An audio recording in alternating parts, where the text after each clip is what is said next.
Okay, people, here we go.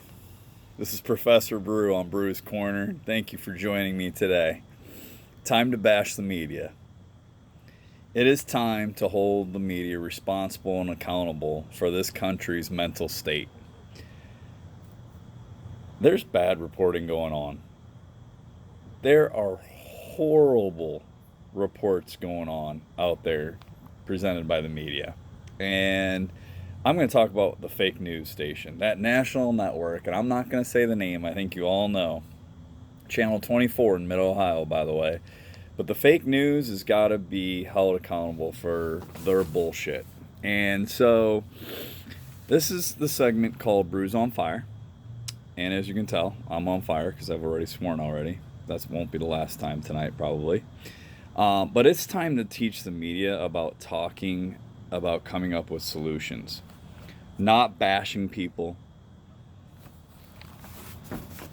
not being one-sided and opinionated. So I've got a dozen things that I want you to look for when you listen to the media. Honestly, we all should be done with the media, but things you should look for when you know it's terrible media, bad reporting.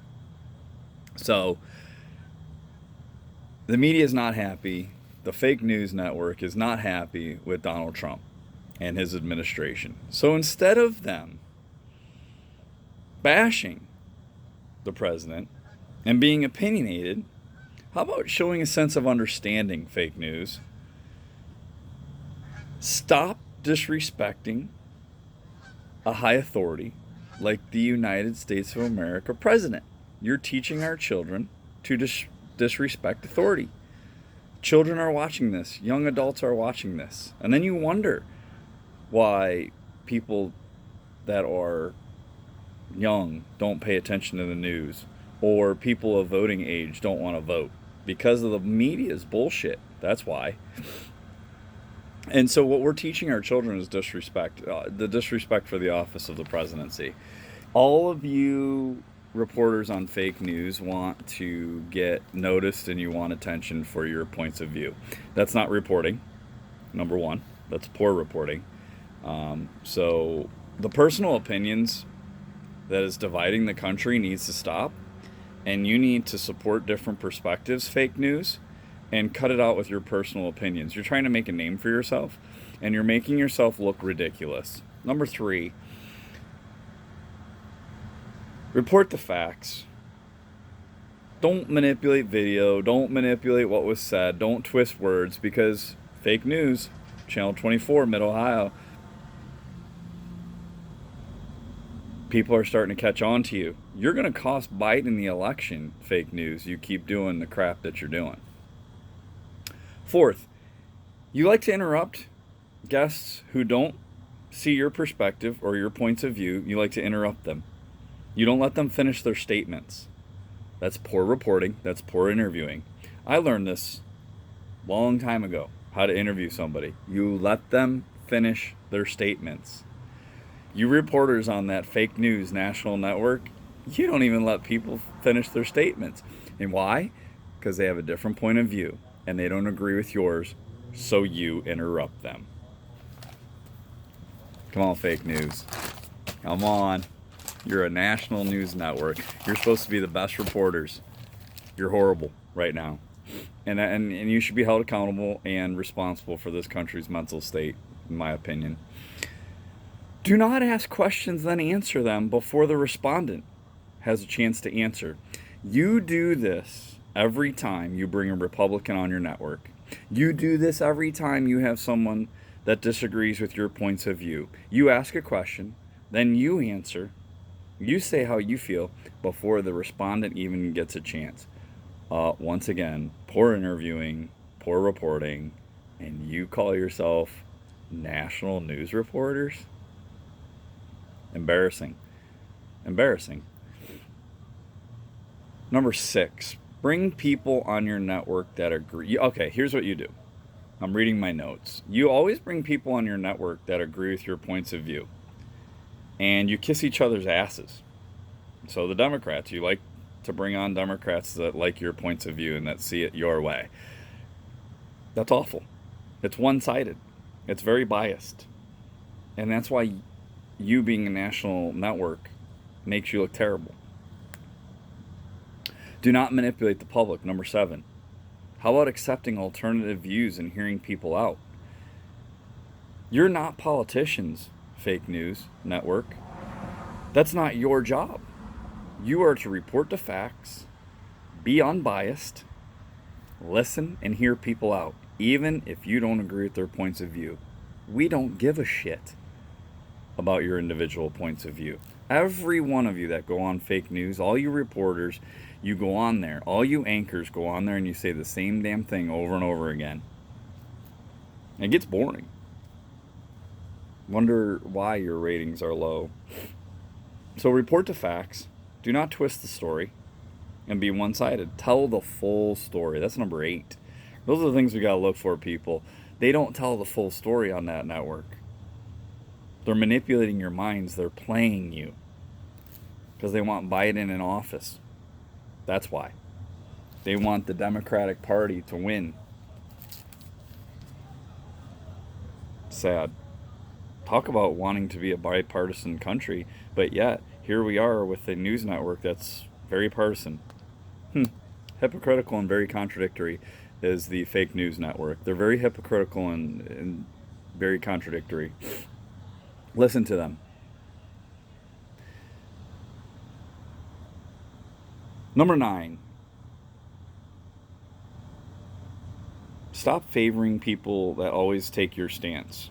How about grow some and think for yourself? You're all in agreement on that network, so you're all biased. You all team up on people that you know you're going to bring on your station, and you know exactly what you're going to do when you bring them on. And then you wonder why people don't want to go on your show when you invite them, because they know what's going to happen. You're going to team up on them, and you're going to try to make them look bad. Fake news. Stop the childish reporting. Stop the childish behaviors. I mean, you're grown adults. You're teaching our children or young adults who are watching your fake news poor lessons. So cut it out. Number 10.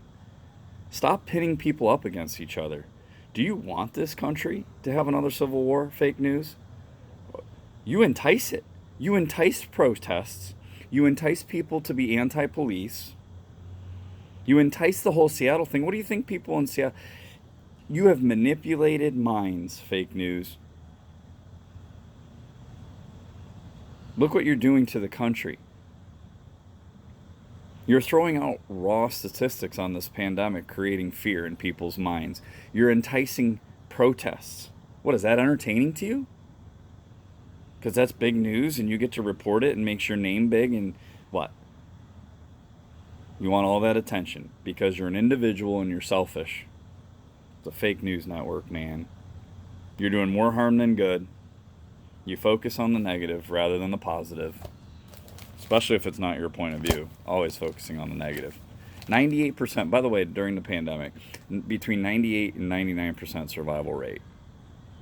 So keep creating your fake news and keep creating panic, because it's going to burn you and it's going to burn the Democratic Party. So you, fake news national network, you may cause the Democrats the election. Just FYI. Just going to throw it out there. So yeah, stop highlighting raw statistics to freak people out on this pandemic. How about show the positive results, like a 98 to 99% survival rate? That means what? Our essential workers, our nurses, our doctors are doing a great job helping people get through this. How about giving them credit and focusing on the positive rather than the negative and your own points of view? And then number 12.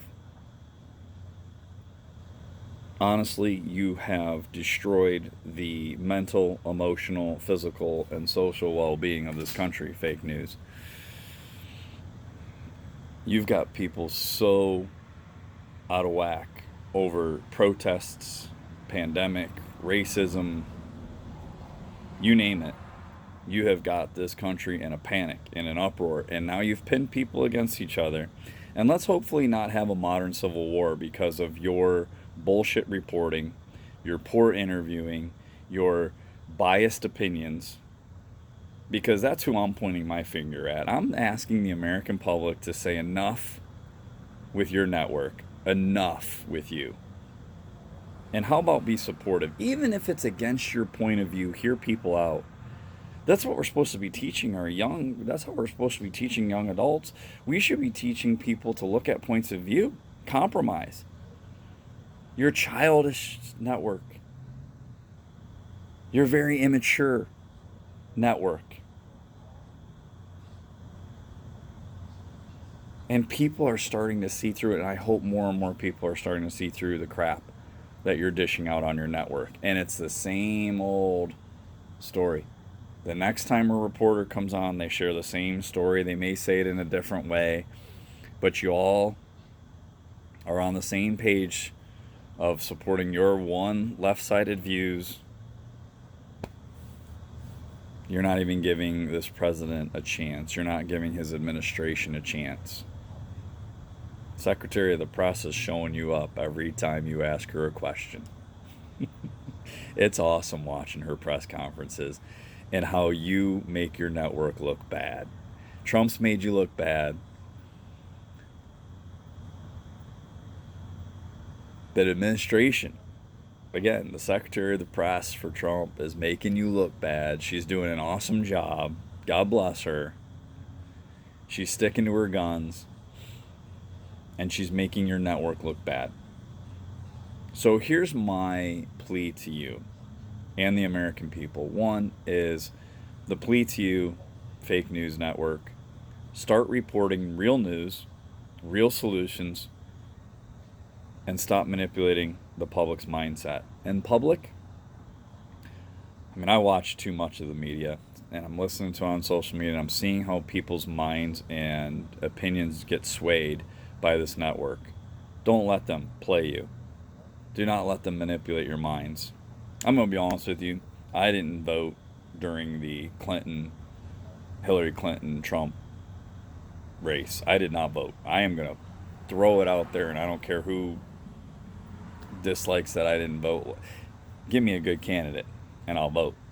This year, Democratic Party couldn't come up with anybody better. Are you kidding me? So here's where I'm at in my stance. Give Trump a chance. First day in office, everybody wanted him out. Why? You entice him to do and say the things he says. And honestly, he does. I'm going to be honest. Behind closed doors, he's laughing at the He is. Donald Trump, behind closed doors, is laughing at the fake news network. I think he says things to get people fired up. I got two sisters. I used to say things to get them fired up just to see them get pissed off. Trump does it to the media. He does it intentionally. Every time he tweets or he's against majority opinion from the fake network, he's doing it purposely to get a reaction. We all have siblings, and when we want to piss our siblings off, we want a reaction. Donald Trump is enticing. He is totally getting under the media's skin with his tweets and his conferences, and it's on purpose. And I know behind closed doors, he's laughing about it with his family, and he's looking at the media getting all hyped up about it. I think it's hilarious. I think Donald Trump has turned the tables on the fake news network and is telling them what they don't want to hear on purpose. I think he's playing them, and I love it. And I hope, Trump, you stick to your guns and you stay strong. And I hope that you have faith in this next election. I'm not sold on either candidate, really, to be honest. And again, nothing against you left-wing, right-wing people. I've voted Democrat in the past. I've voted Republican. Whoever's the best for the country. It's kind of like whoever's best for the job. Biden's picking a vice president, and he's already said what characteristics he wants for a vice president. To me, that's not picking the best person for the job. That's him being political, so he gets votes. Not picking the best vice president for the job. And I'm not against women. I'm not against minorities. But you should be interviewing men, females of all races, ethnicities, and seeing who's the best person for your vice presidency, Biden, if you win. I think you've dropped the ball on several occasions. I think you've dropped the ball regarding getting up in front of the people with Obama and showing you're united. You've done things separately, you and Obama. So I don't see the Democratic Party being united.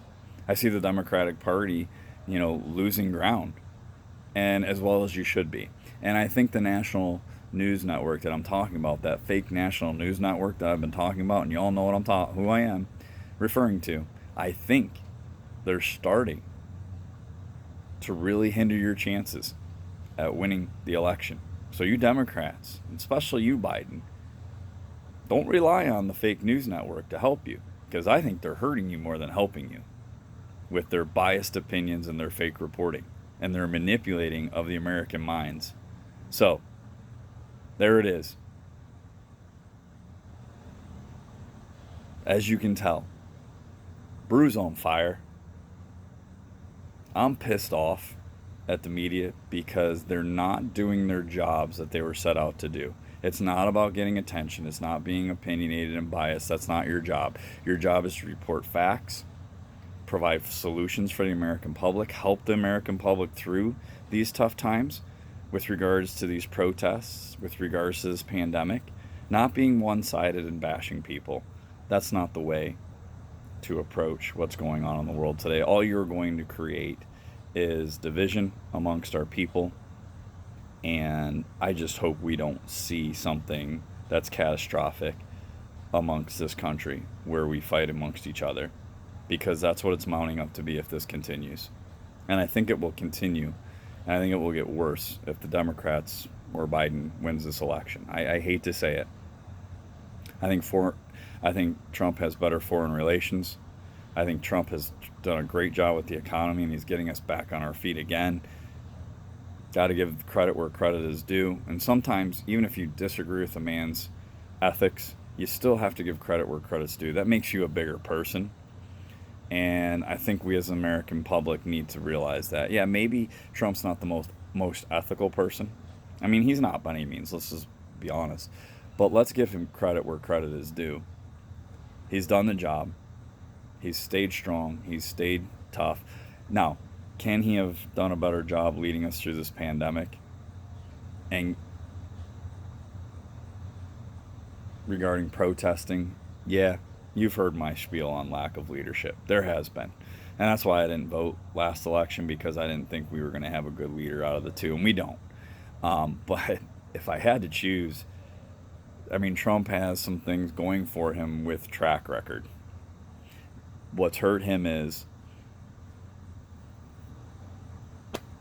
not coming out and leading through this pandemic. There's things, or in these protests, there's things he could have done that were a better ethical, he could have taken a better ethical stance.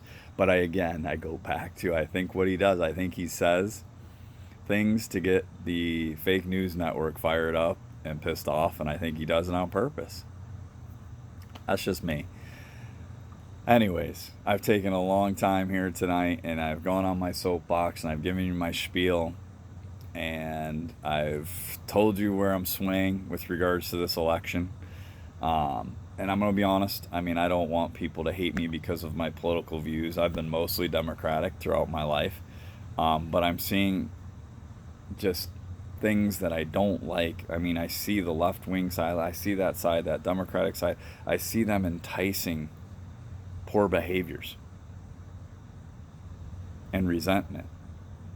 They're agreeing with these protests. They're agreeing with regards to kneeling during the national anthem, one of the most united things we do. You all know how I feel about that, and I'm going to leave you with this.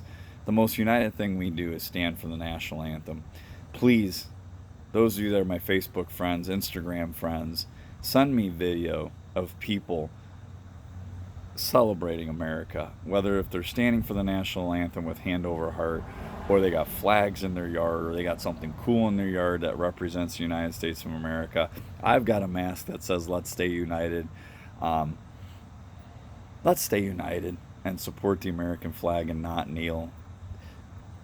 Sports, the sport arena is not the stage to protest and to show your political views. That's not. That's just for attention in your selfish ways.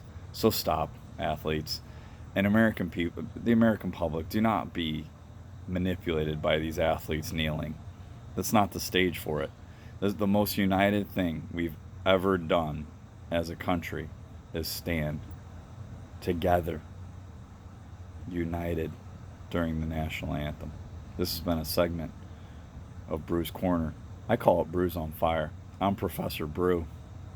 Tout it.